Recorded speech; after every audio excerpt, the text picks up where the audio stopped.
안녕하세요. 저는 30대 중반 여자입니다. 항상 사연 읽는 연희의 사연을 듣다가 너무나도 몸과 마음이 지쳐 다시 한번 잘 살아내고 싶어 지금까지의 제 인생을 몇 자 적어봅니다.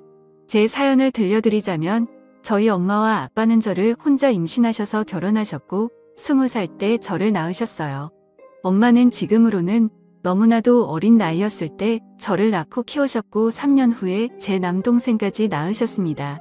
저희 네 식구는 씁쓸하지만 남들처럼 화목한 날들을 보내진 못했어요. 제가 어렸을 적부터 아빠는 술에 의존하여 집안을 항상 공포 분위기를 조성하셨고 저희 가족들은 항상 아빠에게 위협받고 살아야만 했습니다. 엄마는 아빠에 대해 감정이 안 좋아 남자 잘못 만난 본인 신세 타령을 하시며 아빠를 미워했지만 술 안 마셨을 때의 아빠는 절대로 나쁜 분은 아니셨어요. 비록 경제적으로는 능력이 좋으신 분은 아니었지만 정이 많으셔서 사람들 좋아하시고 자식들을 많이 아껴주신 사랑 많으신 자상한 분이셨습니다. 우리 딸 너희들은 아빠의 보물이야.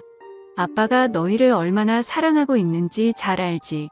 내 새끼들 봐서라도 아빠가 얼른 정신을 차려야 하는데 미안하다. 아빠가 짊어진 삶의 무게가 왜 이렇게 힘든지 모르겠다. 뭐가 그렇게 괴로우신지 어릴 적 제가 본 아빠의 모습은 많은 날들이 술에 젖어 있었고 저희 남매는 원래의 아빠 모습을 잘 알았던지라 그런 아빠의 모습이 참 마음 아팠습니다. 그리고 저는 어느 날 충격적인 광경을 목격하고서 야 왜 아빠가 그리도 괴로워했는지 알 것 같았습니다. 바로 엄마와 삼촌의 충격적인 관계 때문이었어요. 아빠와 형제가 많으셨습니다. 아빠는 친남매 중 장남이셨고 위로 큰 고모 한 분 계셨고 아빠들 밑으로 삼촌들 3분 고모 2분이 더 계셨습니다. 비록 가정에서는 화목하지 못할 지언정 저는 양가 부모님들에게는 기대하고 고대했던 첫 손주로서 부모님들과 친척들에게 사랑을 듬뿍 받고 자랐습니다. 후에 태어난 제 동생도 장손으로서 큰 사랑받고 자랐고요. 하지만 그런 저희들을 예뻐하면서도 유독 거리를 두시는 분도 계시더군요. 바로 아버지의 동생인 삼촌이라고도 부르기 싫은 둘째 삼촌 그 짐승만도 못한 사람이었습니다. 엄마는 삼촌이 왔다 하면 얼굴에 유독 화색이 돌았습니다. 오늘 우리 집에서 편히 쉬시고 가야 하니까 너희는 오늘 거실에서 자고 삼촌은 방에서 알겠지. 라며 엄마는 저희에게 일러두었습니다. 둘째 삼촌은 운주업을 했던 터라 가끔 저희 집에 들러서 하룻밤을 자고 가는 일들이 좀 있었는데 원래 저희는 단칸방에서 살다가 제가 초등학교 1학년 됐을 때 방 2칸짜리 빌라로 이사 갔거든요. 둘째 삼촌이 저희 집에 들릴 때마다 그중 제 방을 삼촌에게 내어드리고 남동생과 거실에서 잤습니다. 저는 삼촌이 저희 집에 올 때마다 맛있는 간식을 사가지고 와서 어색한 가운데 서도 저희랑 놀아주는 게 좋았고 그걸로 인해 멀기만 느껴졌던 둘째 삼촌에게 조금씩 정이 쌓여갔네요. 둘째 삼촌이 올 때마다 아빠도 술을 안 마시고 부모님들도 간만에 분위기가 화기애애해져서 한때 저희는 둘째 삼촌이 오기만을 기다리기도 했습니다. 그런데 어느 날 새벽이었어요. 제가 힘든 가정에서 살다 보니 어려서부터 눈치가 빨랐고 좀 영악하다고 해야 하나 나이에 비해 철이 조금 빨리 든 케이스였어요. 당시 동생은 자고 있었고 그날따라 이상한 느낌을 본능적으로 느꼈는지 새벽에 눈이 번쩍 뜨이더라고요. 그런데 마침 엄마가 화장실에서 물 내리는 소리와 동시에 나오는 것이었습니다. 아직도 안 잔다고 뭐라고 잔소리할까봐 저는 얼른 눈을 감아 잠든 척을 했는데 이상한 일이 일어났습니다. 저희를 가만히 보시다가 조심스럽게 몸을 움직이며 안방이 아닌 바로 삼촌이 자고 있는 제 방으로 들어가는 것이 아니겠어요. 어린 나이임에도 불구하고 저는 그게 심상치 않은 일임을 본능적으로 알았습니다. 저는 순간 등이 쇠해지며 무슨 촉이 왔는지 조심스럽게 몸을 일으켜 숨죽여 제 방으로 다가갔습니다. 저희 집 방문이 허술해서 잘 닫히지 않았는데 그 탓에 열려있는 작은 틈으로 저는 훔쳐보게 되었습니다. 그리고 여태까지도 평생을 트라우마로 남은 잊지 못할 그 장면을 목격하게 되었습니다. 형수과 시동생으로서 금기시한 일들을 벌이고 있었습니다. 저는 너무 놀라 어떻게 해야 할지 그 자리에서 얼어붙고 말았습니다. 그때 거실에서 동생이 제가 곁에 없자 허전했는지 음하며 자세를 뒤척였고 이 소리를 들었는지 그들은 모든 행동을 멈추고 엄마는 재빠르게 옷매무새를 가다든 거군요.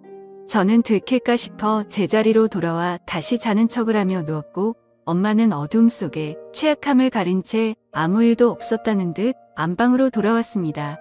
저는 그때부터 아무에게도 말 안 하고 혼자 생각이라는 것을 했는데 오랜 고민 끝에 나온 결론은 단순하게 모든 진실을 밝히자는 것이었습니다.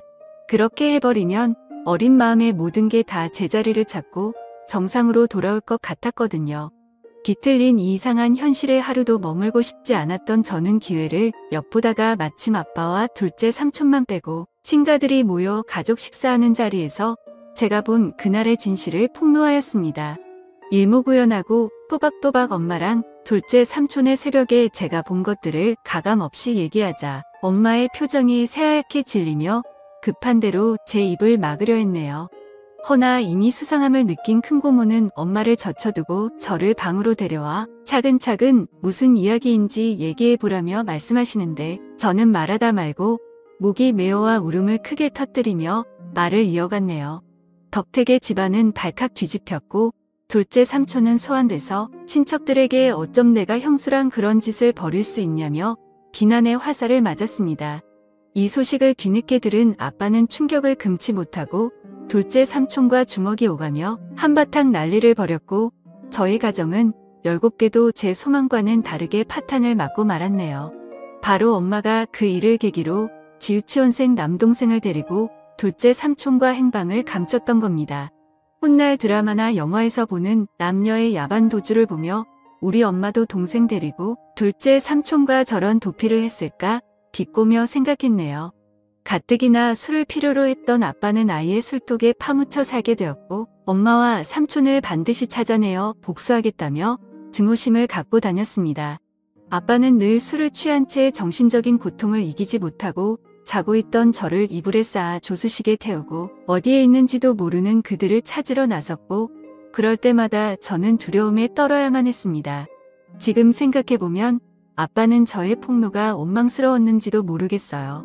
눈 감고 귀 닫고 모른 척했으면 어쨌든 불행한 가정이 남아 이어올 수 있었을 텐데 그걸 폭로함으로써 파국에 치닫게 되어버렸으니 다 제 잘못이라는 생각이 들었습니다. 이럴 줄 알았으면 얘기하지 말걸 그냥 아빠를 속이고 모둘류 속일 걸 진실을 알리는 것만이 꼭 올바른 게 아니라고 생각했네요. 다행히 두어 달이 지난 후 엄마는 집에 동생을 데리고 들어왔고 간만에 엄마를 본 저는 그간 마음 고생한 게 싹 치유되며 깊은 안도감을 느꼈습니다. 오랜만에 동생을 봐서도 너무 행복했고 돌아온 엄마로 인해 아빠의 상태도 좀 나아진 것 같아 행복했습니다. 다만 제게 엄마가 사라졌던 우유주는 남았습니다. 잠시라도 눈에 엄마가 보이질 않으면 불안해서 미칠 지경이었어요. 학교 갔다 서둘러 집에 왔는데 엄마가 없으면 빌려놔 동네 인근을 다 뒤지고 다녔고 미용실에서 파마를 하고 있거나 동네 사람들과 같이 있는 엄마를 보고서야 안도의 숨을 내쉬곤 했습니다. 그렇지만 혹시나가 역시나 얼마 안 있다 엄마는 다시 나갔어요. 이번엔 동생을 내버려 두고 혼자 나갔더군요. 동생이라도 곁에 있어 좋았지만 엄마가 언제 다시 올지 기다림에 흩은 일길이 있었습니다. 아빠는 행여 엄마한테 연락이 오면 아빠한테 바로 전화하라고 했고 그 사이 저희 동네에서는 소문이 나돌았습니다. 저희 엄마가 바람나서 집을 나간 것 같다고요. 툭하면 엄마가 보이질 않으니 그럴 수밖에요. 저는 저희에 대해 함부로 말하는 동네 사람들이 너무 싫었습니다. 다 알고 짐작하면서도 모르는 척 확인 사살하려고 저와 마주치면 꼭 웃더군요. 너희 엄마 이번에 너희 두고 또 나간 거 맞지? 아니 세상에 어떻게 자식들 두고 모질게 나갈 수가 있어. 내가 다 맘이 쓰이네. 득짓집 불쌍한 것들. 우리 엄마 그냥 멀리 돈 벌러 갔어요. 우리 가족에 대해 함부로 말하지 말아요라고 돌로 대며 쏘아댔지만 속으로는 가슴에 피 멍들어 찢어지게 울곤 했네요. 아빠는 결국 가출한 엄마를 포기하고 저희를 위해 시골로 이사를 했습니다. 다 잊고 새 삶을 꾸려보고자 아빠는 1톤 트럭을 타고 소금도 파시고 길고 파시며 저희를 악착같이 키우셨지만 세상은 그리 만만치 않았습니다. 바로 아빠는 큰 병에 걸려버리셨고 끝내는 강경화로 제 나이 18살 때 세상을 등지시고 말았네요. 그때 아빠 살아생진 모질기만 했던 제 행동이 떠올라 얼마나 피 눈물을 흘렸던지요. 죄송하고 또 죄송하기만 했습니다. 아빠가 돌아가셨어도 엄마랑 삼촌은 잔인하게도 콧대기도 비치지 않더군요. 아빠를 배신하고 어디서 둘이 그렇게 잘 먹고 잘 사는지 나중에 반드시 찾아가 이 아픔 그대로 돌려주리라 다짐했네요. 저희는 살기 위해 할아버지에게 맡겨졌다가 성인이 된 후 따로 근처에서 독립을 했습니다. 그리고 시간이 흘러 동생이 군대 갈 때쯤 저 역시 직장을 구해 대도시로 나왔고 또다시 현실에서 적응하고 있을 무렵 난데없이 엄마 동생인 오랫동안 왕래 없던 외삼촌이라는 작자한테 연락이 닿았네요. 그간 잘 지냈지? 내 아빠 그렇게 되고 동생 건사하느라 네가 누구보다 힘들었을 텐데 내 마음이 다 안쓰럽구나. 고시원 좁고 답답할 텐데 내가 보증금을 좀 대줄 테니 어디 원룸이라고 들어가 살지 않겠니? 순간 의문이 들었죠. 갑자기 외삼촌이 왜 나한테 뭔가 이상해서 좀 알아봤었는데 예상치 못하게도 그간 연락이 끊겼던 제 친엄마가 외삼촌 뒤에 있었던 게 아니겠어요. 저와 동생을 버리고 그놈이랑 살림 차리겠다고 도망가서 정떼며 사왔을 땐 언제고 이제 와서 왜 이렇게 호의적으로 나오는지 고맙기는커녕 기가 찼습니다. 아빠와 저희를 배신하고 그 짐승 같은 둘째 삼촌놈이랑 도피해서 얼마나 잘 먹고 잘 살았는지 확인해 봤더니 야 이게 웬걸. 어느새 남자를 갈아치워 버렸네요. 제가 이 사실을 입 밖에 내니 엄마는 주위를 살피며 은밀하게 말하기 시작했고 살다 보니 안 맞는 부분도 많고 사람들 눈도 있고 이건 아닌 것 같아 뒤늦게 마음먹고 정리했다. 지난 세월 죄책감 떨치고 새 인생 살고 싶어 너하고도 연락 안 한 거다라고 합니다. 순간 뭐지 싶었네요. 그렇게 쉽게 헤어질 수 있었을 것을 여지껏 저희 가족 생채기를 다 내놓고 일이 저질러질 대로 다 저질러 놓은 후에야 헤어졌다니요. 엄마를 가지려고 아빠를 배신한 삼촌도 같은 생각이어서 순순히 헤어져 줬다는데 하 말도 안 돼. 그들의 파렴치한 패륜지 때문에 상처 입은 사람이 몇인데 멱살 잡고 쫓아다녀 피해 보상이라도 받고 싶었습니다. 엄마는 결국 삼촌과 금기된 사랑을 끝내고 다른 남자랑 세 번째 결혼을 했다 합니다. 능력도 좋으시지 엄마는 제 동생을 합치고 둘째 삼촌 사이에서 낳은 남자의 여자의 한 명씩을 제게 소개했습니다. 저를 동생들과 함께 인사시키며 얘들은 내 동생이고 너희들도 언니 누나한테 인사해라. 동생들 보는 거 보니 지금 여기 있는 동생도 잘 돌볼 것 같더라. 다 내 핏줄들이 이 맞이로서 잘 챙겨라. 뭐니 해도 남보다는 형제가 최고야. 남보다 못한 형제들도 많죠. 저나 얘들이나 다 배신의 피가 흐르는 엄마 자식들인데 나중에 서로 뜯어먹겠다고 뒤통수 치고 그러면 어쩌죠라고 대꾸하자 엄마의 표정이 점차 살벌해지기 시작했네요.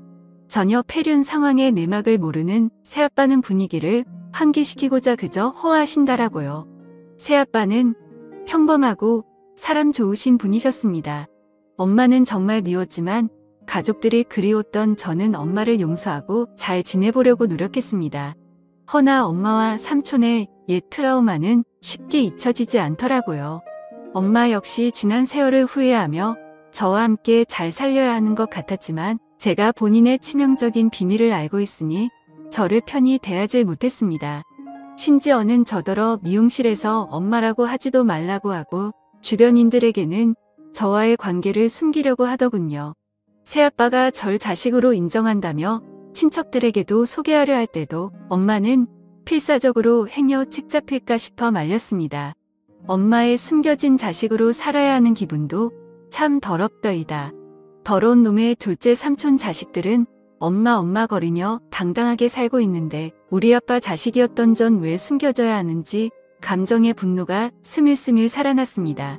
더욱이 참을 수 없었던 건 엄마는 술 한잔만 하면 꼭 아빠의 욕을 했는데 난 네 아빠가 아직도 지긋지긋해.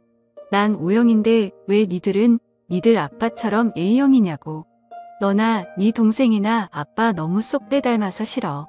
처음부터 내 손으로 쭉 키운 내 새동생들한테 정이 더 가더라고. 왜 같은 손가락이라도 더 아프고 덜 아프고 하잖아. 네가 차별받는 것도 다 네 아빠 탓이고 내가 삼촌과 불륜 저지른 것도 다 네 아빠 책이냐. 알아. 내 아빠 결혼 자체가 나한테는 일평생 지옥이었다고. 삼촌과의 불륜을 저지른 건 모두 다 아빠 잘못이라고 떠넘기며 책임을 짐지우는데 차마 고인이 되신 분을 욕보이지 말라고 소리를 질렀습니다. 참을 수가 없었습니다. 저는 결국 엄마를 용서하지 못하고 자리에서 일어나 엄마에게 마지막 인사를 했네요. 이제 도저히 못 들어주겠다. 엄마한테는 최악의 남편이었을지 모르겠지만 나한테는 우리한테는 최고로 좋은 아빠였어. 이제 더 이상 엄마 못 볼 것 같아. 우리도 그만하자. 엄마와의 지긋지긋한 인연이야말로 끝내기로 맘먹고 절연을 선언한 후 다시는 엄마를 보지도 찾지도 않았습니다. 여기까지가 제 사연이었습니다. 제가 너무 정리 안 되게 보내드려 죄송하네요. 제 동생과의 사연이 하나 더 남았는데 그건 다음에 들려드릴게요. 제 사연 읽어주신 분들 정말 감사드리고요. 여러분들은 아름다운 세상에서 머무시길 바라며 모두 행복하셨으면 좋겠습니다. 감사합니다.